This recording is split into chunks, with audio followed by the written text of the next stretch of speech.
로마서 14장 17절로 19절입니다. 로마서 14장 17절로 19절. 우리 한 목소리를 한번 읽겠습니다. 하나님의 나라는 먹는 일과 마시는 일이 아니라 성령 안에서 누리는 의와 평화와 기쁨입니다. 그리스도를 이렇게 섬기는 사람은 하나님을 기쁘게 드리고 사람에게도 인정을 받습니다. 그러므로 우리는 서로 화평을 도모하는 일과 서로 덕을 세우는 일에 힘을 씁시다. 아멘. 오늘은 교회 시리즈 9번째 시간이고요. 오늘은 하나님 나라로서의 교회, 하나님 나라로서의 교회라는 제목으로 하나님 말씀 나눌 때에 하나님의 은혜가 우리 모두 가운데 함께하기를 축복하고, 특별히 하나님의 기준이 선명하게 비춰질 수 있기를 주님의 이름으로 축복합니다. 여러분, 사도 바울은 우리가 잘 알고 있는 것처럼 여러 교회에 편지를 썼습니다. 그것을 우리는 바울 서신이라고 그러죠. 여러 교회에 편지를 쓴 것을 바울 서신이라고 합니다. 그러면 사도 바울이 왜 교회에 편지를 썼을까? 그 교회들의 대부분 여러 문제가 있었기 때문에 편지를 씁니다. 무소식이 희소식이라는 게 있잖아요. 그러니까 바울이 편지를 안 보냈으면 잘 살고 있는 겁니다. 근데 바울이 편지를 보냈다는 것은 대부분 이제 문제가 있었기 때문에 편지를 보내고 쓴 겁니다. 교회들의 여러 문제가 있었고, 그래서 그 문제를 하나님의 관점으로 풀기 위해서 그 문제 앞에서 하나님의 기준을 제시하기 위해서 바울이 편지를 쓴 겁니다. 여러분, 교회가 생겨납니다. 그 교회의 구성원은 누구죠? 사람이죠. 그러니까 교회이지만, 하나님께서 세우신 교회이지만 그 안에 사람들은요 여전히 자기 중심적이거든요. 그러니까 당연히 교회 안에 문제가 생기는 것은 어쩌면 당연할 수 있습니다. 문제가 생겼을 때 중요한 게 있죠. 문제가 없을 수는 없고 문제가 생길 수밖에 없는데, 사람들이 모이면 그 문제가 생겼을 때 중요한 것은 그 문제 앞에 어떻게 우리가 하나님의 기준을 발견할 것이냐, 또 그 하나님의 기준 앞에 우리가 어떻게 설 것이냐라고 하는 것이 훨씬 더 중요한 이슈가 되는 겁니다. 왜 문제가 있습니까? 교회인데 이름은 답이 안 나와요. 문제가 있다니까요. 그걸 인정하고 들어가셔야 돼요. 여러분, 내 안에도 문제가 있는데, 내 안에 문제가 없으면 또 이 사람한테도 문제가 없고 저 사람한테 문제 없고, 문제 없는 사람들이 모이면 그 모임은 문제가 없겠죠. 근데 내 안에 문제가 있다고요. 우리 안에 문제가 있다고요. 그러니까 당연히 교회에도 문제가 있는 거죠. 그러니까 그거를 인정하고 어떻게 하면 그 문제를 하나님 앞에 세울 것이냐, 그 문제를 어떻게 하나님의 기준으로 해결할 것이냐, 풀어갈 것이냐, 이게 훨씬 더 중요한 겁니다. 오늘 우리가 본문으로 읽은 성경은 로마서인데, 자, 로마서에 바울이 편지를 썼다. 왜 썼을까요? 문제가 있는 거죠. 문제가 있었어요. 로마 교회의 문제는 무엇이었냐면, 신앙에 대한 서로 다른 인식으로 말미암은 갈등이었어요. 여러분, 로마 교회에는요 이방인 신자들이 있었고 유대인 신자들이 동시에 있었습니다. 여러분, 이방인 신자들은 예수 믿기 이전부터 하나님의 율법과는 전혀 상관없이 살았던 사람들입니다. 그러므로 예수를 믿은 이후에도 그들은 율법으로부터 자유로웠습니다. 애초에 율법과 상관없었기 때문에. 그런데 유대인들은 조금 달랐습니다. 유대인들은 율법을 지키는 것이 곧 거룩한 신자됨을 이루는 것으로 그들은 여겼습니다. 그래서 유대인 신자들은 예수를 믿은 이후에도 여전히 신자됨의 그 거룩함을 위해서 지켜야 할 것이 있다고 생각했습니다. 즉, 세상 속에서 살아가야 되는데 그 세상 속에서 신자답게 존재하는 신자다운 삶이 반드시 있어야 된다고 그들은 생각했습니다. 그 신자의 거룩한 삶이 율법을 지키는 것으로 그들은 이해했던 겁니다. 이렇게 한쪽에서는 율법에 좀 자유롭고 한쪽에서는 신자의 거룩함을 위해서 율법을 지켜야 된다라고 하는 다른 신앙의 이해를 가지게 되는 겁니다. 그러니까 이렇게 신앙에 대한 다른 이해 때문에 갈등이 생긴 겁니다. 갈등이 발생하는 거죠. 이 갈등 속에서 하나님의 기준을 세워야 되는데 이게 하나님의 기준을 세우지 못하니 어떤 일이 벌어지냐면 서로의 신앙에 대해서 잘못된 것으로 판단하고 정죄하는 겁니다. 그러니까 서로 상대방이 틀렸다고, 내가 맞다고 비난하고 비판했던 겁니다. 그러니까 유대인들과 이방인들은 신앙에 대한 생각이, 관점이, 이해가 전혀 달랐다는 거죠. 그렇다면 다르기 때문에 한쪽은 맞고 다른 한쪽은 틀렸다 이렇게 판단하는 것이 옳은가? 사실 우리는 그렇게 많이 판단하거든요. 그러니까 두 사람이 견해가 달라라고 하면 나는 어느 게 옳지 어느 게 틀렸지라고 생각해서 내가 맞는 쪽을 또 뭐 하는지 아세요? 선택합니다. 그런 식으로 하는 게 옳으냐, 그게 하나님의 기준이냐라고 하는 겁니다. 사실 여러분 이런 갈등이 있잖아요. 두 사람이 갈등이 있어. 그러니까 세 사람이 모였는데 두 사람이 갈등이 있어 라고 하면 이제 두 사람이 그 한 사람을 쳐다봅니다. 너는 어떻게 생각하니? 네 견해는 어떠니? 네 관점은 어떠니? 물어요. 그러면서 둘 다 똑같은 생각을 합니다. 자기의 뜻에 동의해 줄 것을. 그래서 한 사람이 한쪽을 동의해 주면 그게 진리가 되는 거죠. 이제. 그런데 여러분, 누구는 맞고 누구는 틀렸다라고 하는 그 판단은 어쩌면 하나님 나라로서의 교회됨에서 좀 멀어진 겁니다. 여러분, 우리는 내가 맞다라고 생각하는 것을 기준으로 해서, 다시 말하면 내가 기준되어서, 내가 맞다고 생각하는 것이 기준되어서 누군가의 말에 대해서 혹은 누군가의 행동에 대해서 맞다, 틀렸다 판단하는 경우가 엄청나게 많습니다. 자기를 기준으로 해서 저 사람의 말과 저 사람의 행동을 맞다, 틀렸다 이렇게 판단하는, 정죄하는, 더 나아가서 그런 경우가 너무 많습니다. 하지만 여러분, 분명한 것은 여러분의 생각이 참된 진리인지는 사실 그 누구도 판단하거나 답을 내릴 수가 없습니다. 보세요. 그러니까 우리는 내가 기준이 되어서 판단한단 말이에요. 근데 내 생각이 정말 진리에 합당한지 그 누구도 판단할 수 없다는 거예요. 답을 내릴 수 없다는 거예요. 왠지 아세요? 사실 우리 모두는, 저를 포함해서 진리에 대해서 여전히 무지해요. 사실 이 신앙생활을 하면, 교회 다니면 복음이라는 말을 굉장히 많이 들음에도 불구하고 우리는 여전히 복음에 대해서 무지합니다. 그러니까 진리에 대해서, 복음에 대해서 무지한 우리가 하나님의 전적인 은혜로 성령의 도우심으로 말미암아 조금씩 알아가고 조금씩 깨달아가고 있을 뿐입니다. 우리의 상태가. 그런 우리가 내가 알고 있는 것을 기준으로 해서 누군가 판단한다는 것, 더 나아가 누군가를 정죄한다는 것, 사실 가능하지 않은 겁니다. 물론 이게 복음이냐 복음이 아니냐, 이게 진리냐 진리가 아니냐 분별하는 것은 여러분 절대적으로 필요합니다. 절대적으로. 그래서 여러분, 세상을 바라보면서, 이 세상에 일어나는 그 어떤 일들을 바라보면서, 혹은 교회들에게 일어나는 그 어떤 일을 바라보면서 이게 진리냐 진리 아니냐, 복음이냐 복음 아니냐 분별해내는 것은 절대적으로 필요합니다. 그런데 오늘 우리가 다루고자 하는 주제의 방향성은 우리 교회 내부의 문제인 거예요. 내부의 일이라고요.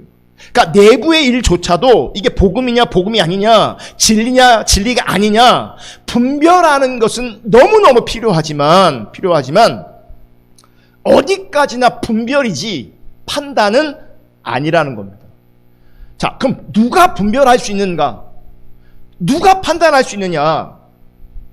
여러분, 분별은요, 정말 우리가 하나님 중심적인 삶을 추구할 때 성령의 도움으로 분별할 수 있습니다. 그러니까 하나님과 관계성 안에서 이 분별이 나오는 겁니다. 근데 자기 중심적인 자리에서 내가 뭔가 분별한다면 사실 그게 분별이 아니고 뭔지 아세요? 대부분은 판단입니다. 우리는요, 분별과 판단 혹은 분별과 정죄를 잘 구별하지 못합니다. 특별히 자기 중심적인 인간은요, 이러잖아요. 내가 하면 로맨스고 남이 하면 불륜이잖아요. 그러니까 자기가 하는 건 다 아름다워. 자기가 하는 건 다 합리적이야. 합당한 이유가 있어. 남이 하면 다 불륜이에요. 그러니까 우리는 이래요. 내가 하면 분별이고 남이 하면 판단이에요. 우린 그래요. 우리는. 그래서 우리는 너무나 분별한다고 말하면서 판단을 너무 쉽게 너무 많이 해요. 여러분, 반드시 인식하시고 기억하셔야 되는데, 신앙은 말도 아니고 지식도 아닙니다. 신앙은 말도 아니고 지식도 아닙니다. 그러므로 진리에 부합된 옳은 말을 한다고 해서 그 사람이 신앙이 있다거나 혹은 그 사람이 주를 사랑한다 할 수 없습니다. 잘 들으세요. 진리에 부합된 말을 하고 있는데, 진리에 부합된 옳은 말을 하고 있는데, 그럼에도 불구하고 그 사람이 신앙이 있다거나 혹은 주를 사랑한다고 말할 수 없다는 거예요. 조금 옆으로 제 개인적인 얘기를 한다면, 이거 정말 슬픈 얘기인데, 제가 목회하면서 특별히 이 타락한 시대, 이 부패한 시대에 목회하면서 누군가가 옳은 말을 한다고, 혹은 누군가가 눈물이 있다고, 혹은 누군가에게 은사가 있다고, 혹은 누군가가 교회를 성장시켰다 할지라도 그 사람이 하나님 앞에 진짜인지 못하겠더라고요. 안 믿어요. 이제 옳은 말 한다고 그 사람 안 믿어요. 옛날에 믿었거든요. 옳은 말을 하면 이야 믿었어요. 눈물이 있으면 믿었어요. 은사가 있으면 영적으로 보이면 믿었어요. 교회를 성장시켰으면 믿었어요. 근데 지금은요, 믿을 수가 없어요. 아무도 못 믿어요. 옳은 말을 한다고 믿을 수 없고, 눈물이 있다고 믿을 수 없고, 은사가 있다고 믿을 수가 없어요. 그러니까 슬픈 얘기죠. 정말 슬픈 얘기예요. 여러분, 진리의 말은 우리로 하여금 진리의 세계를 알게 하고 그 길로 가도록 도울 수 있습니다. 진리는, 그 진리의 말은, 그 옳은 말은 진리로 그 길로 갈 수 있도록 도와주긴 하죠. 하지만 그렇다고 해서 누군가를 판단하고 비판할 권세가 있는 것은 아니라는 겁니다.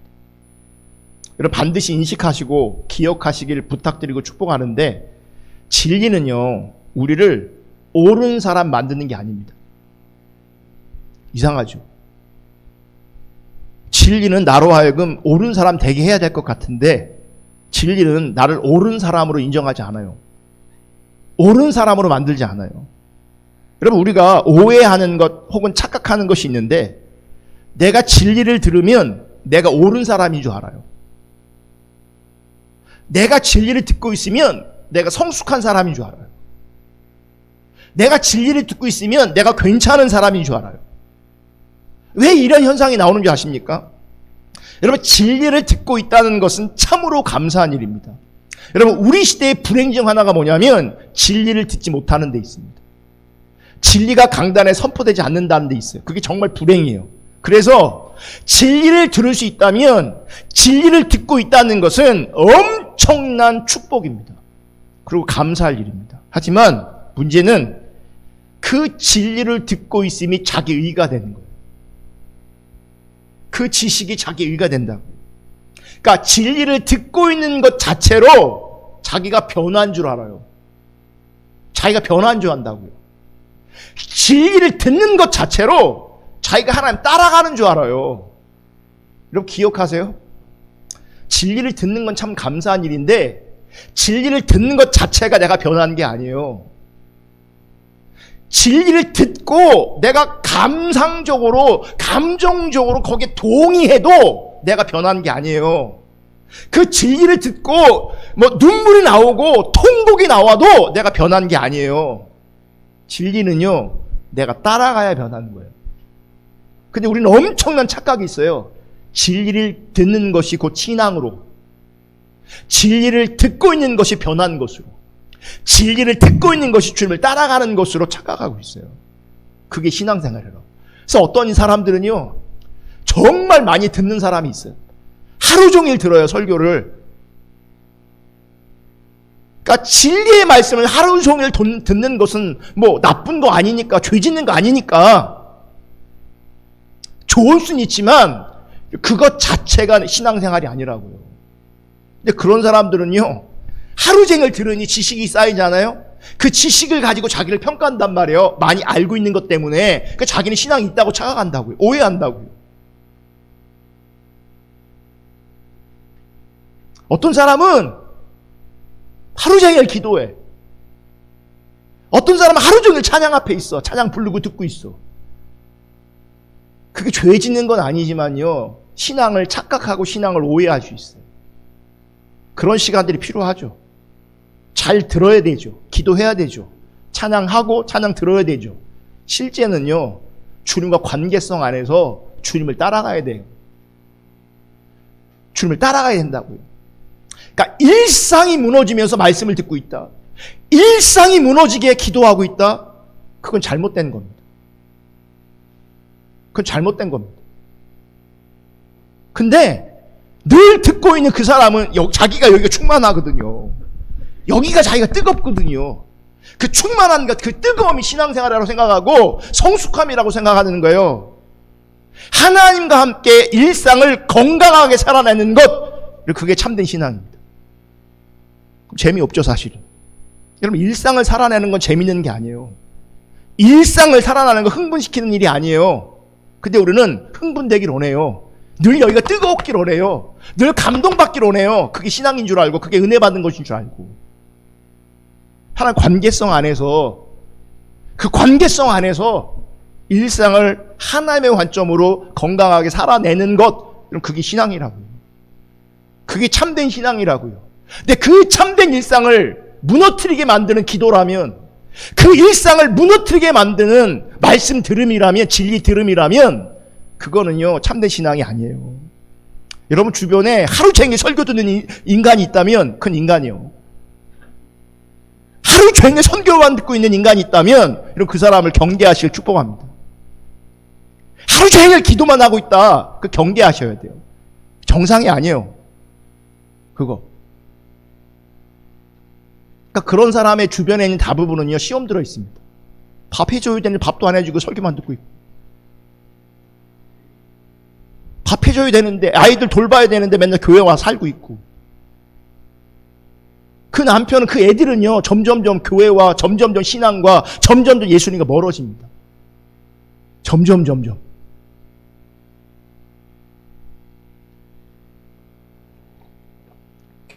근데 또 우리 이렇게 얘기하면 또, 그래, 내가 열심히 내 일상을 사는 게 맞는 거였구나.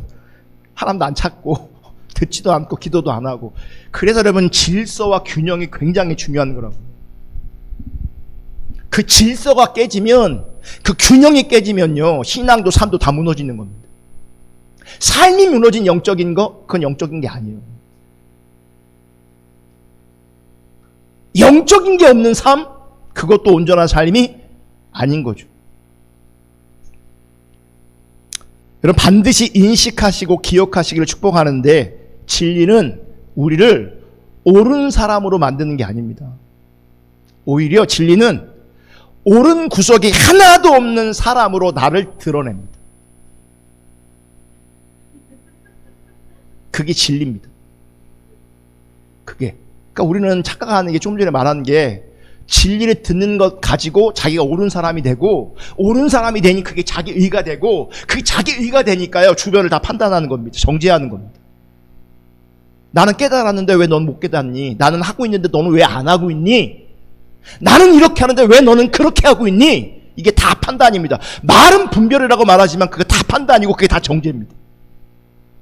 진리는요, 나를 옳은 사람 만드는 게 아니고요. 진리는 옳은 구석이 하나도 없는 나를 드러내는 겁니다.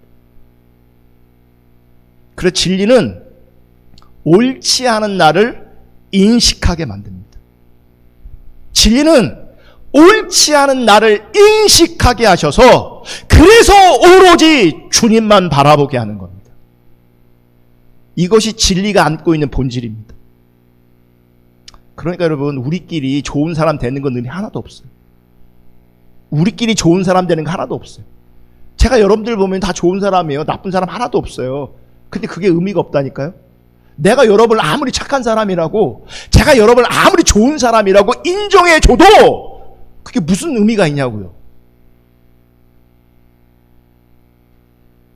진짜 진리의 본질은 내가 하나님 앞에서 옳지 않음이, 부패함이, 전적인 타락함이 드러나고 인정되게 하셔서 그래서 내가 누구를 의지할 수밖에 없는 거예요? 주님밖에 없는 거예요. 주님 바라보게 하는 거예요. 진리는 그래서 결국 주님 바라보게 하는 겁니다. 내 지식을 바라보는 게 아니고요. 나의 어떠함, 어떤 행위를 바라보는 게 아니고요. 정말 주님만 바라보게 하는 게 진리입니다. 주님만 바라보게 하기 위해서 진리는 나로 하여금 옳지 않은 나를 드러납니다. 옳지 않은 나를 계속 드러냅니다. 그런데 판단하는 사람들은 항상 어느 자리인 줄 알지? 자기 항상 옳은 자리에 있어요. 항상 옳은 자리에 누군가를 판단하고 있어요. 옳기 때문에 틀렸다는 거지. 자기가 옳기 때문에 다른 사람이 잘못됐다는 거지.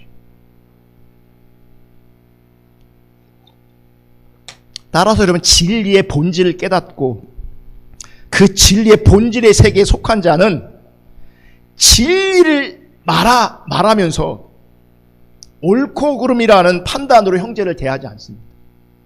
왜요? 나도 진리에서 벗어나 있는데, 나도 진리 밖에서 살았던 사람인데, 누군가가 진리에서 좀 벗어난 것처럼 말을 한다고 할지라도, 누군가가 진리에서 조금 벗어난다고 행동한다고 할지라도 그걸 판단하고 정죄하는 것이 아니라 나도 진리 밖에 살았던 사람인데 라고 하는 것을 염두에 두기 때문에 여러분, 비판하고 판단하지 않습니다. 그게 진리의 본질 가운데 진리의 세계 안에 있는 사람의 상태인 겁니다. 내가 뭐라고 누구를 판단합니까? 나도 진리를 모르는데, 나도 복음을 모르는데, 나도 못 살고 있는데. 그래서 함부로 비판하고 정지하지 못하는 것, 그것이 하나님 나라로서의 교회여야 되는 겁니다. 여러분, 그래서 참된 신앙은요, 참된 신앙은 항상 자신을 보게 합니다. 항상 자신을 돌아보게 합니다. 말씀을 가지고 자신을 돌아보고, 말씀을 가지고 자기를 우선 판단하고, 그렇기 때문에 말씀을 가지고 자기를 돌아보고 판단하니 늘 어리석은 내가 드러나는 거예요. 늘 무지한 내가 드러나는 거죠. 늘 교만한 내가 드러나는 거죠. 늘 진리에서 멀어져 있는 내가 드러나는 거죠. 정말 주님 사랑하지 않는 내가 드러나는 거죠. 그런 자신을 보게 되는 거죠. 근데 여러분, 그게 참된 신앙이에요. 제가 금요일마다 시편 강해를 하고 있는데 제가 참고하는 책이 있어요. 이 책이 되게 두껍죠. 여러분 살 필요 없어요. 대빵 비싸요.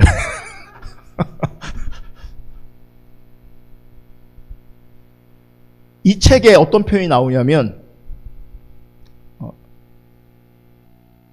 시편은 성찰의 책이다, 이런 표현이 있어요. 시편은 성찰의 책이다. 시편에서 기도하는 이들은 모두 하나님 앞에서 자신을 들여다본다. 하나님 앞에서 자기를 들여다봐요. 그분 앞에서 겸손하고 솔직하게 모든 것을 내어놓고 그분의 은총에 기댄다. 그리고 그분의 무한한 인자하심을 경험하고 감사한다. 여러분, 하나님의 인자하심과 하나님의 그 무한한 인자하심, 그 은혜와 사랑을 경험하는 사람이 누군지 아십니까? 자기를 성찰했던 사람들입니다. 자기를 하나님의 말씀 앞에, 하나님 앞에 자기를 돌아봤던 사람들이 결국에는 하나님의 무한하신 은혜를 경험하고, 그래서 감사하고, 그래서 찬양하게 되는 거예요. 시작이 뭐예요? 자기 돌아봄이에요. 말씀을 가지고 자기를 돌아볼 때 어리석고 무지하고 진리에 떠나 있고 교만하고 사실은 주님 사랑하지 않는 자기를 발견할 때 애통하고 통회함으로, 가난한 마음으로, 배고픈 마음으로, 절박한 마음으로 주를 찾게 돼 있어요. 그런 사람들이 무한한 하나님의 은혜와 사랑을 경험하게 되는 거죠. 누리게 되는 거죠. 그래서 여러분, 참된 신앙은 항상 자기 자신을 성찰하게 합니다. 자기를 성찰하게. 자기를. 여러분, 이러한 신자에게 판단이 나오겠습니까? 안 나오겠습니까? 판단이 나와요? 안 나와요? 안 나오는 거죠. 그래서 여러분, 잘 들으세요. 판단은 자신이 자신을 보지 않고 있다는 증거입니다. 판단은 자기를 돌아보지 않고 있다는 증거입니다.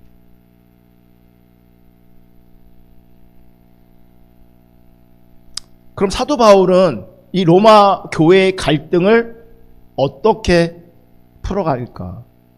그럼 사도 바울은요, 누가 맞고 누가 틀리다 이렇게 말하지 않아요. 정말 속 터지는 게 뭔지 아세요? 나랑 이 사람하고 갈등이 있어요. 그러면 한 사람 놓고요, 한 사람 놓고 이 사람은 자기 얘기, 자기 관점을 얘기하고요, 이 사람은 또 자기 관점 얘기할 거 아니에요. 그거 왜 얘기합니까? 내 편 들어달라는 거예요. 나한테 공감해달라는 거거든요. 저 사람이 틀렸다는 걸 증명해달라는 거거든요. 우린 그런 식의 교제를, 그런 식의 대화를 굉장히 많이 해요. 근데 속 터질 때가 언제냐면 이 사람이 그러는 거죠. 당신 말을 들어보면 당신 말이 맞고, 이 사람 얘기를 들어보면 이 사람 말이 맞고, 내 심정은 나를 편들어 달라는 건데, 내 말이 맞다고 동의해달라는 건데, 네 말이 맞아. 근데 그 사람 말을 들어보면 그 사람도 맞아. 그래서 바울은 누가 맞고 누가 틀리다 이런 식으로 접근하지 않아요. 또 제가 좀 전에 말했던 것처럼 이 갈등을 잠재우기 위해서 양쪽 다 맞다 이렇게 말하지도 않아요. 보세요 여러분, 양쪽 다 맞으면 이거 무책임한 거잖아요. 바울은 양쪽 다 맞다라고 말하는 게 아니라 이렇게 얘기하는 겁니다. 이게 바울의 관점이 아니라 교회 안에 내부에서 이렇게 얘기하는 거예요. 서로 다르지 않다. 서로 다르지 않다. 무슨 말이냐면, 비록 신앙에 대한 생각과 말은 지금 다르게 나타나서 갈등하고 있지만 그리스도를 향한 마음은 다르지 않다. 이게 굉장히 중요한 겁니다. 이게 뭐냐면, 나는 이런 신앙의 이해를 가지고 있고 이 사람은 또 다른 신앙의 이해를 가지고 있어서 서로 다른 것 같은데, 그 다름을 인정하면서 뭘 봐야 되는지 아서 중요한 게, 이 다르다고 하는 게 중요한 게 아니라 그럼에도 불구하고 이쪽도 그리스도를 향한 마음으로 그렇게 하는 것이고 이쪽도 그리스도를 향한 마음으로 그렇게 한다면 이건 다르지 않은 거라는 거예요. 오늘 본문을 통해서 그거 말하고 있는 겁니다.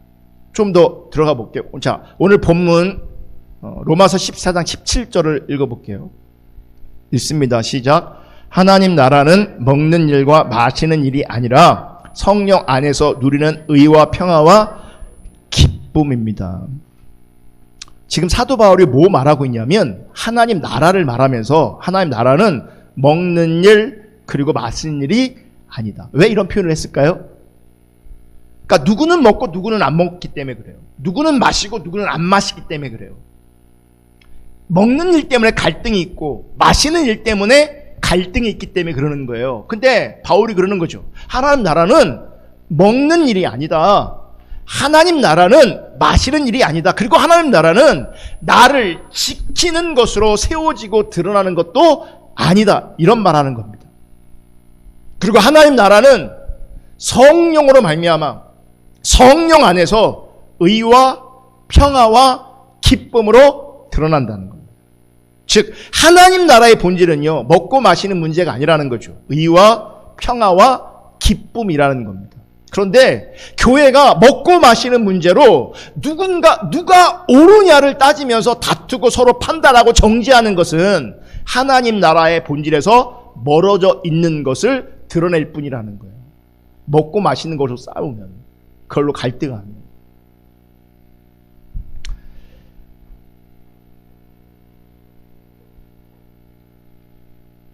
결국 먹는 게 맞아, 안 먹는 게 맞아, 마시는 게 맞아, 혹은 안 마시는 게 맞아 라고 주장할 때는 그 주장하는 사람들은 나름 진리편에 있는 거예요.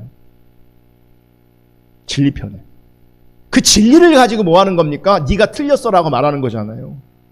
그런데 이 먹고 마시는 문제로 누가 옳은가를 따지고 있다면, 그래서 다투고 있다면, 그래서 감정이 상해서 서로 판단하고 정죄하고 있다면, 이건 하나님의 나라의 본질에서 멀어져 있다는 거예요. 이게. 근데 우리가 실수하는 게 뭔지 아세요? 항상 나의 옳음을 증명하려고 하는 거예요. 나의 옳음을 증명하고, 이 말은 뭔지 아세요? 상대방의 틀림을 증명하려고 해요. 만약 그렇다면 그게 하나님 나라의 본질에서 멀어져 있다는 겁니다. 근데 여러분, 좀 이상한 게 있어요. 정작 사도 바울은요, 엄청나게 정죄하는 모습을 보일 때가 있었어요. 뭐냐면 갈라디아 교회에서 율법을 주장하는 사람들에게는 다른 복음을 전한다고 말하면서 강력하게 저주를 말하면서 아예 구원이 없다고 말합니다. 은혜에서 떨어졌다. 예수와 상관이 없다. 이거 엄청난 저주잖아요. 그런데 왜 로마 교회 율법적 성향을 가진 사람들에게는 다른 복음이라고 말하지 않는가? 사실은 유대인들이 그런 비슷하게 보이는 거죠. 율법을 주장하고 있으니까. 그러면 갈라디아 교인들한테는 다른 복음이라고 말하고 구원이 없다고 말하고 저주를 강력하게 선포하고 막 그랬는데, 왜 로마 교회 이 율법을 따라가려고 하는 사람들은 왜 그렇게 말하지 않느냐? 그 이유는, 이런 갈라디아 교회에서 율법을 가르쳤던 거짓 사도들은요, 구원은 믿음으로만 받는 게 아니다, 행함이 있어야 된다라고 하는 논리를 폈기 때문에 그래요. 여러분 기억하세요. 구원은요, 절대로 은혜로만 받는 겁니다. 우리의 행함이 조금이라도 요구되거나 포함되어 있으면 그건 거짓 복음이고 그건 다른 복음입니다. 우리가 구원받음에 있어서 우리의 행함의 근거는 하나도 없습니다. 전적인 은혜입니다. 그 은혜를 믿음으로 말미암아 우리가 구원받는 거거든요. 아멘. 그러니까 누군가가, 어떤 이들이 이 행위의 관점에서 구원을 언급한다면 그건 잘못된 겁니다. 그래서 정확하게 갈라디아 교회에서 거짓 사도들을 사도 바울은 다른 복음이라고 말한 겁니다. 그런데 로마 교회는요, 그리스도를 믿음으로 구원받는다는 것을 받아들인 사람이에요. 그건 변하지 않는 거예요. 그러니까 믿음으로 구원받았지만 믿음 안에서의 삶, 주님을 따라가는 삶의 문제를 두고 율법에 자유하냐, 아니면 신자로서 지켜야 할 부분, 다시 말하면 율법을 지켜야 되느냐라고 하는 관점에 접근하고 있는 겁니다. 여러분, 로마서 14장 전체를 보면 사도 바울은 한 복음 안에서, 그리고 신자가 서로에 대해서 어떤 태도를 가져야 하는가라고 하는 것을 지금 말하고 있는데, 간단하게 표현하면 그것은 지식이 아니라 사랑이라고 말하는 거예요. 한 복음 안에서 우리가 서로 대할 때 어떤 태도를 가지냐, 지식이 아니라 뭐라고요? 사랑이라고. 왠지 아세요? 지식을 근거로 해서 우리는 항상 정죄하고 판단했거든요. 그러니까 나와 다른 건 다 정죄했어요. 내 마음에 안 드는 건 다 정죄하고 다 판단했어요. 근데 우리 안에서 가져야 될, 한 복음 안에서 우리가 가져야 될 태도는 뭐냐면 지식이 아니라 사랑이라는 거예요.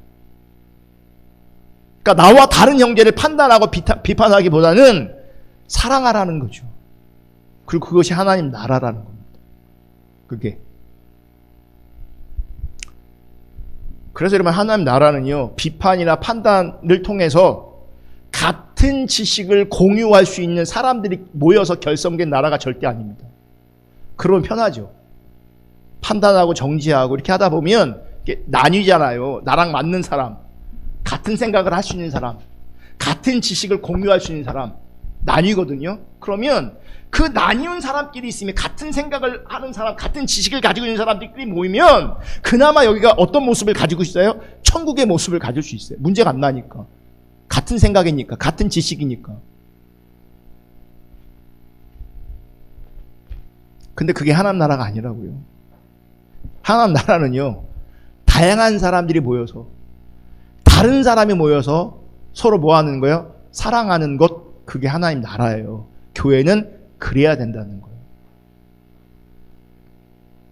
그래서 여러분, 하나님 나라는 같은 지식으로 모이는 사람들이 아니라 오직 한 분, 우리 주 예수 그리스도 안에서 우리 주 예수 그리스도로 말미암은 그 은혜를 함께 누리고 공유하는 관계입니다. 근데 잘 들으세요. 은혜의 공유, 은혜의 나눔은 지식의 나눔이 아니에요. 내가 은혜 받았기 때문에 그 나눔과 공유는요, 삶으로 혹은 섬김으로 나누는 겁니다. 우리는요, 말로 나누려고 하는 게 실패하는 거예요. 그리고 왜곡되는 거예요. 말이 아니고 삶으로 나누는 거예요. 여러분, 사랑은 말로 하는 게 아니에요. 뭐예요? 삶으로 하는 거라고요. 그래서 하나님 나라는 오직 한 분 예수 그리스도 안에서 그분으로 말미암아 그 은혜를 삶으로, 섬김으로 나누고 공유하는 거예요. 그게 하나님 나라예요. 내가 사랑하니까 희생으로 섬기는 거예요. 그러니까 정말 섬기는 사람이 하나님 나라를 아는 사람이에요. 은혜를 나누는 사람이 하나님 나라를 아는 사람이에요. 다시 말씀드려요. 말이 아니라 뭐라고요? 삶으로, 섬김으로.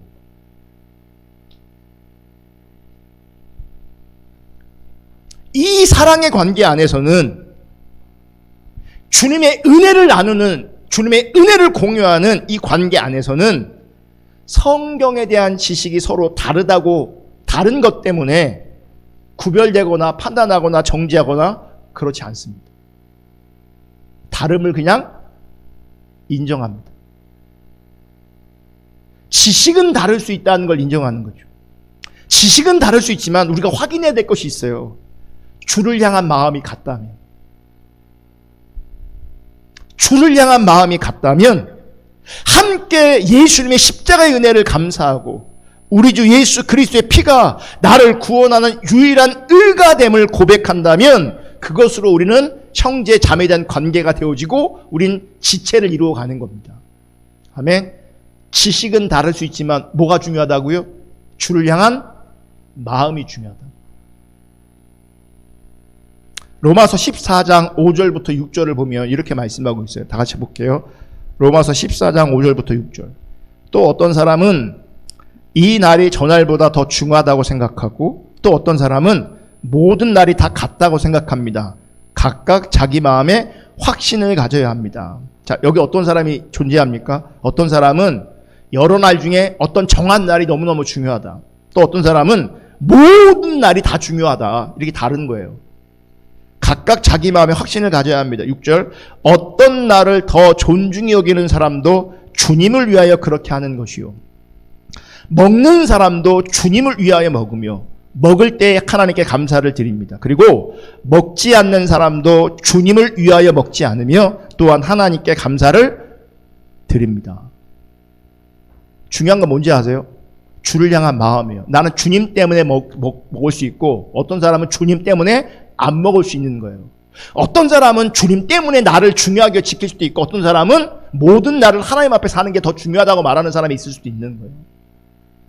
자, 쉽게 설명하면 어떤 사람은 주일을 거룩한 날로 여겨서 주일 성수가 너무 중요한 거예요. 그래서 나는 절대 주일 성수를 범하지 않는다. 이런 그런 신앙이 있길 축복합니다. 오늘날 심각한 건 주일 성수의 개념이 많이 무너졌어요. 그러니까 일 있으면 안 와도 되는 날로 여겨요. 사실 일이 있으면 조정해야 되는 게 맞는 것인데 그냥 일을 따라가요. 그러니까 우리 인생 살아가다 보면 정말 불가피한 어쩔 수 없는 어떤 일이 분명히 존재할 수도 있겠지만 할 수만 있다면 주일 성수하려고 해야 되는 거거든요. 근데 우리는 주일 성수를 너무 쉽게 무너뜨려요. 더 심각한 건 놀러 가서 주일 성수를 무너뜨려요. 일이 아니라 심각한 어떤 일이 아니라 놀러 가는 것 때문에 주일 성수를 무너뜨려요. 그건 정말 신앙도 아니죠. 어떤 사람은 주일날이 너무 거룩하다. 주일이 거룩한 날이기에 주일 성수를 강조합니다. 반면에 어떤 사람은 주 안에서 특별한 날은 없고 모든 날이 다 주의 날이다. 모든 날이 주의 날이다. 그러니까 6일 동안 집 업대로 살다가 주일 성수하는 걸 보면 그게 신앙이냐? 이러는 거예요. 근데 여러분 다른 겁니까? 둘 다 맞는 말이거든요. 둘 다 맞는 말이에요. 어느 쪽이 맞냐? 근데 보세요. 갈등이 있다는 건 이런 겁니다. 서로의 지식을 근거로 하여 이쪽은 틀렸고 저쪽은 맞고, 그러니까 내 쪽은 맞고 반대쪽은 틀렸다. 이렇게 답을 내린다는 거죠. 지금 말씀드렸지만 이쪽은 맞고 저쪽은 틀렸다. 그렇게 답 내릴 수 있는 답을 내릴 수 있는 게 아닌 거죠. 만약에 한쪽이 맞고 한쪽이 틀리다면 이것도 심각해집니다. 한쪽이 맞고 그래서 다른 쪽은 틀린 쪽은 하나님 나라에 들어올 수 없는 거라면 하나님 나라의 본질은 어디에 있는 줄 아세요? 이 나라의 개념으로 날이 기준이 되는 거예요. 지켰냐? 안 지켰냐? 한 날이냐? 모든 날이냐? 이게 중요한 뭐가 되는 거예요? 하나님 나라의 본질이 되는 거죠. 날이 기준이 되면 안 되는 거죠. 지금 사도 바울은 이 날을 전날보다 낮게 여기는 사람도 모든 날을 낮게 여기는 사람도 모두가 주를 위해서 하는 거다. 즉 주를 위하는 그 마음에는 서로 다르지 않다. 그러니까 교회는요, 우리 교회는 지식에서 하나 되는 게 아니라 주를 향한 마음에서 하나 되는 겁니다. 아멘. 그러니까 그러면 상대방에서 이제 우리가 관계성 안에 보면 사실은 생각이 다를 수 있고 관점이 다를 수 있잖아요. 그럼 그걸 가지고 서로 이게 나누기 시작하면 갈등이 되고 갈등이 심해지면 이 싸움이 되거든요. 그게 무슨 교회예요. 그러면 안 된다는 거예요. 뭘 확인해야 되는 거예요? 이 사람이 이런 말을 할 때 중요한 건 그 말이 아니라 주를 향한 마음이에요. 이거 확인해야 되는 거예요. 그럼 보세요. 이거가 교회에서 확인될 때는, 그러니까 적용될 때는요. 그럼 보세요. 나랑 어떤 분이 생각의 차이가 있어. 근데 그분이 주님을 향한 열정, 주님을 사랑하는 마음이 있어. 다만 그분이 말하는 게 나랑 다를 뿐이야 라고 할 때는 여기선 중요한 게 뭔지 아세요? 질서예요. 그 질서를 따라가면 돼요. 내 거 고집할 필요가 없어요. 아멘. 아멘. 내 거가 중요한 게 아니라고, 내 지식이 중요한 게 아니라고요. 그분에게 정말 주님을 사랑해서 하는 얘기라면, 주님을 향한 열정 때문이라면요, 질서 안에 있으면 돼요. 질서. 쉽게 말하면 어르신이야. 나랑 생각이 달라. 근데 그 어르신이 정말 주님 사랑하는 마음으로 그렇게 한 날이 중요하다 이렇게 말해. 그럼 그거 따라주면 돼요. 나는 모든 날을 중요하게 살면서 그분이 그날을 중요하다 여기니 그날 중요하게 같이 여겨주면 되는 거예요. 그래 안 그래요? 질서가 중요한 거예요. 근데요, 이 교만한 사람들은요, 그 질서를 파괴합니다. 내 지식이 옳다고 항상 주장합니다. 이렇게 몰아가요. 네가 틀렸어. 이렇게 몰아갑니다. 내 말이 맞는 거 이렇게 몰아갑니다. 그래서 여러분 똑똑한 게 중요한 게 아니고요. 지혜로운 게 중요한 겁니다. 똑똑한 사람은 항상 이렇게 몰아가요. 똑똑한 사람들은요.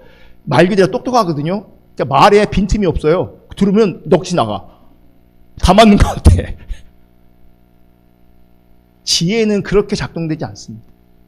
하나님 나라의 본질이 뭐라고요?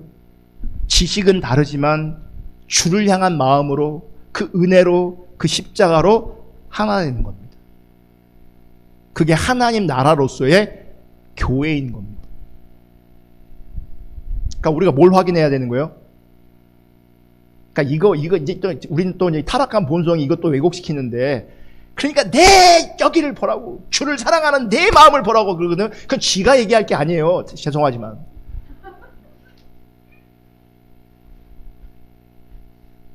우리는 내가 그걸 확인해야 되는 거지, 내가 나를 드러내는 게 아니에요.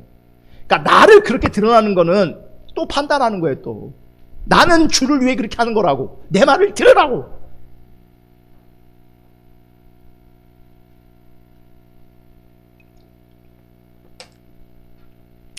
교회는 지식에서 하나 되는 것이 아니라 주를 향한 마음에서 하나 되는 겁니다. 만약 지식으로 하나 되는 것이 만약 교회라 하면요, 거기에는 예수가 필요 없어요. 뭐만 있으면 되는 거예요? 지식만 있으면 되는 거예요. 그리고 같은 지식을 가진 사람들이 모이면 그게 뭐가 되는 건지 아십니까? 교회가 되는 겁니다. 예수 없이. 교회는 누가 있어야 돼요? 예수가 있어야 되는데. 그러니까 자기 마음 맞는 사람들끼리 모여 있고, 한 지식에 동의하는 사람들만 모여 있고, 만약 그래서 교회가 교회처럼 보인다면, 그래서 교회로 모인다면 거긴 예수가 없는 거예요. 예수로 모여야 되는 거예요. 예수 때문에 질서가 잡히고, 예수 때문에 균형이 잡히고, 예수 때문에 다루지만 조화를 이루어가는 게 그게 진짜 교회예요. 하나님 나라로서의 교회라고. 그러니까 어떤 교회 가면 부자들만 있어 교회 아닐 가능성이 되게 커요. 어떤 교회 가면 소위 말하는 엘리트들만 있어, 지식층들만 있어, 그 교회 아닐 가능성이 되게 커요. 자기네들은 교라고 하겠죠. 자기네들은 믿음이 있다고 얘기하겠죠. 자기네들은 예수가 있다고 말하겠죠. 여러분, 거짓 신앙도 예수를 얘기하고요, 이단들도 예수를 얘기해요. 그런 것들로 분별되고 판단되지 않아요. 지식으로 모이면요, 그 지식에 맞지 않는 사람들은 잘라내면서 복음을 지키는 것이 아니라 자기들의 지식을 지키게 돼 있어요. 오늘날 교단이나 오늘날 단체가, 어떤 단체들이 그런 오류를 범할 수 있죠. 그러니까 색깔로 모이고 이념으로 모이는 거죠. 자기들과 같은 지식으로 모이는 거죠. 여러분, 우리 교회는요, 국민의 힘도 있고, 그 사람들 이름이? 더불어도 있어야 돼요. 민주당도 있어야 되는 거예요. 아멘?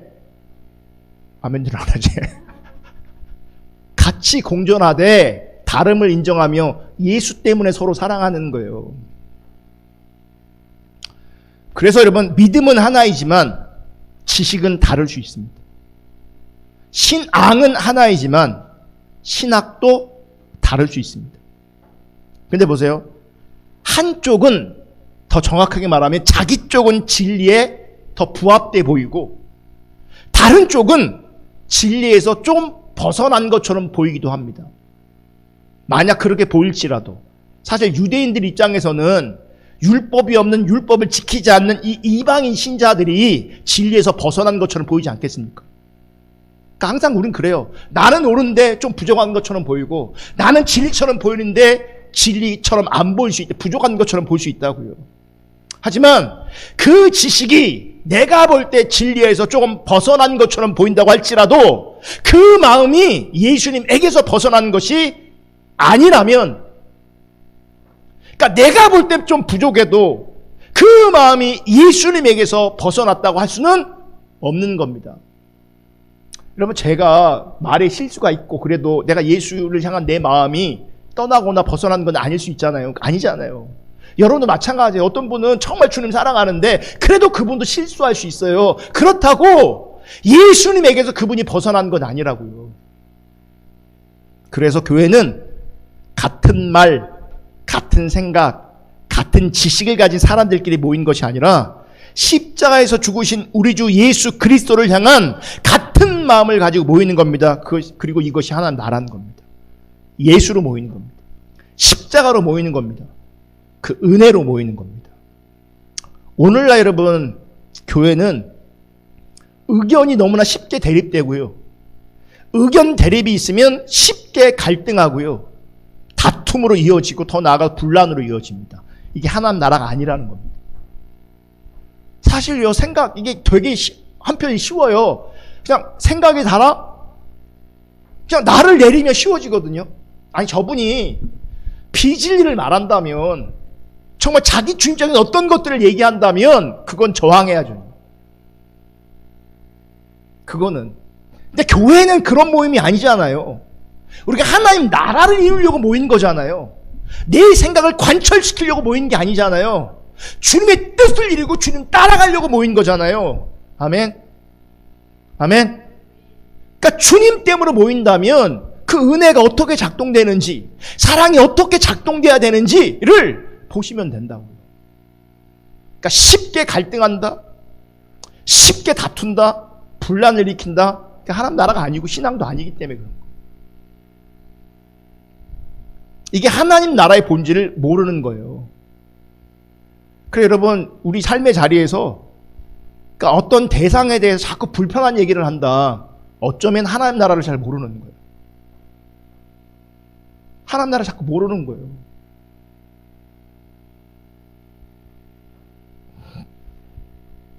제가 여러분 실수해도요, 그거 보셔야 돼요. 제 안에 정말 주님을 향한 열정, 주님을 향한 마음을 보셔야 돼요. 제가 연약해도요, 다른 거 보시면 안 돼요. 내 안에 주님을 향한 마음을 보셔야 돼요. 제가 많은 말을 하는 것도 아니지만 어떤 말 때문에 왜 목사님 그렇게 말했을까? 왜 그렇게 했을까? 우리를 너무 몰라. 우리 처지를 너무 몰라. 라고 한다면 이제 그게 뭐가 되는 거예요? 갈등이 되는 거죠. 왜 우리 목사님은 나를 이렇게 모를까? 우리를 이렇게 모를까? 제가 어떤 말을 한다면요, 그건 주님 때문에 하는 거예요. 교회 때문에 하는 거예요. 사적으로 하는 말이 아니죠. 실수가 있어도 혹은 연약해도. 이제 말씀 마치려고 하는데, 여러분, 교회는 의와 평화와 기쁨으로 하나님 나라를 증거하는 것입니다. 먹고 마시는 것으로 하나님 나라가 증명되지 않아요. 나를 지키고 안 지키는 것으로 하나님 나라가 증거되지 않아요. 그래서 여러분 보세요. 여러분 나를 이렇게 열심히 지키는데, 하나님 때문에 어떤 룰이 있고 어떤 게 있는데, 어떤 모양을 가지는데, 그 모양 때문에 내 주변의 사람들이 하나님 나라를 보거나 하나님을 보지 않잖아요. 하나님 나라는 의와 평화와 기쁨으로 하나님 나라가 드러나는 겁니다. 그래서 교회는 의와 평화와 기쁨으로 하나님 나라를 증거하는 것입니다. 그런데 여러분, 의와 평화와 기쁨은 예수님으로 인해서 누리게 되는 것들입니다. 우리가 만들어내는 게 아니라고요. 잘 보세요. 먹고 마시는 문제가 나로 하여금 의와 평화와 기쁨으로 연결되는가? 어떤 신학적 지식의 문제가 나로 하여금 의와 평화와 기쁨에 있게 하는가? 그렇지 않습니다. 나를 지키는 것으로, 어떤 형식을 가지는 것으로 의와 평화와 기쁨이 주어지지 않습니다. 어떤 신학적 지식이 의와 평화와 기쁨으로 연결되지 않습니다. 의와 평화와 기쁨은 예수님으로 말미암아 나타나는 겁니다. 그분과 관계 안에서 나타나는 겁니다. 자, 이렇게 접근하면 돼요. 그리스도 안에서 누구든지 의로운 사람이 있습니까? 우리가 의로워요? 여러분, 하나님 앞에 의로운 사람은 한 사람도 없습니다. 그러니까 나의 의와 나의 옳음이 아닌 거죠. 누가 옳은 거예요? 예수님만 옳은 거예요. 그러니까 오직 예수님만이 의롭고 옳다는 마음으로 함께하기 때문에 거기에 옳고, 나를 중심으로 한 옳고 그름을 따지지 않게 되어져요. 갈등이 없어져요. 그러니 뭐가 생겨요? 평화가 있게 되어지는 거죠. 그러니까 갈등의 시작은 항상 내가 옳기 때문에 그래요. 내가 옳지 않아요. 주님이 옳아요. 내가 의롭지 않아요. 누가 옳아요? 주님이 의로우신 거예요. 아멘. 그러니까 예수님만이 옳다, 예수님만 의롭다라고 하는 그 자리에 내 관점에서의 옳고 그름의 판단이 내려져요. 그럼 뭐가 일어나요? 평화가 일어나요. 거기에 평화가 있어요. 좀 부족함이 있으면 은혜가 필요하지. 나도 은혜 아니면 나도 저럴 건데. 이런 마음이 다 뭐를 이루는 거예요? 평화를 이루는 거죠. 거기에 평화가 있게 되어지는 거예요. 평화가.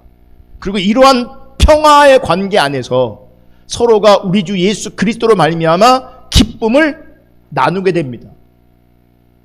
이게 하나님 나라로서의 교회인 겁니다.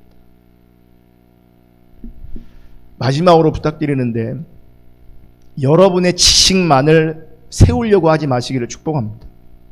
여러분의 생각, 여러분의 관점, 여러분의 견해, 여러분의 취향, 여러분의 주장을 세우려 하지 않기를 주님의 이름으로 축복합니다.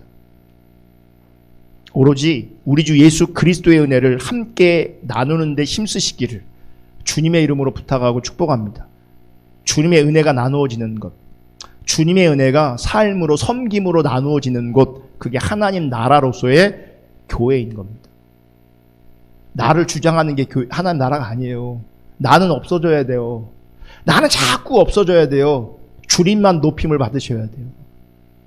주님의 은혜만 드러나야 돼요. 이런 하나님 나라가 우리 교회 가운데 임하고, 이런 하나님 나라가 우리 가운데 회복되어지고, 이런 하나님 나라가 세워질 수 있기를 주님의 이름으로 축복합니다. 지식이 아니라 사랑입니다. 하나님 나라는 먹고 마시는 그 어떤 문제가 아니라 예수님과의 관계성 안에서, 성령 안에서 의와 평강과 실학입니다. 그래서 성경은 오늘 본문에 이렇게 말하는 거예요. 18절, 그리스도를 이렇게 섬기는 사람은 하나님을 기쁘시게 해드리고 누구에게도 인정받는다고요? 사람에게도 인정을 받는 거예요. 그래서 그러니까 사람에게 인정받지 못하면 자기만 잘났다고 그러면 그건 참된 하나님 나라의 모습이 아니에요. 그러면서 19절에 그러므로 우리는 서로 화평을 도모하는 일과 서로 덕을 세우는 일에 힘을 씁시다. 이게 하나님 나라로서의 교회입니다. 이런 교회, 대전 포도나무 교회 될 수 있기를 축복합니다. 아멘. 우리 찬양하겠습니다.